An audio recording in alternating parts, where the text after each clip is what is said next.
आज मी गाजराचा हलवा सांगणार आहे कसा बनवायचा ते। 1 किलो गाजर घेतलेले आहेत, त्याला मी पूर्ण स्वच्छ धुवून सिलून वगैरे घेतलेले आहेत। आता मी ला खिसणार आहे नी, अशा खिसणीने खिसणार आहे। ही खिसणी आहे माझ्याकडे, याच्यापेक्षा छोटी असते ती पण चालेल। झालेलं आहे आता हे गाजर। आता मी याला फ्राय करते। पहिलं नुसतं फ्रायच करणार आहे असंच, नंतर तूप टाकते। कढई गरम झालेली आहे, मी याच्यामध्ये हे खिसलेलं गाजर टाकते।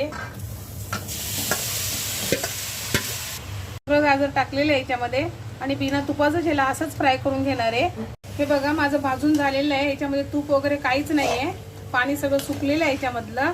आता मी याच्यामध्ये तूप टाकणार आहे। 15 मिनिटं लागले मला भाजायला। आता गाईचं तूप आहे, 2-3 चम्मच तूप टाकते। तूप माझं गरम झालं, गॅस फास्टच आहे। आता याला परत भाजून घेते 15 मिनिटं। भाजून झालेलं आहे तूप टाकून, पण पूर्ण कलर चेंज झालेला आहे। आता मी याच्यामध्ये थोडंसं विलायची पावडर टाकणार आहे। पावडर वाटलेलं आहे, हे 3 विलायची आहेत। 1 चमचा तूप टाकते, याच्यामध्ये मला काजू बदाम थोडंसं फ्राय करून घ्यायचं आहे। हे बघा मी असे बारीक कापलेले, मी याला तुपामध्ये भाजून घेतलेलं आहे। आता याला मिक्स करते सगळं असं। 1 वाटी दूध घेतलेलं आहे मी, आता याच्यातलं किती दूध लागते त्याप्रमाणे मी टाकणार आहे। 1 वाटी पूर्ण दूध टाकून देते। आता याला 5 मिनिटं शिजू देणार आहे असंच।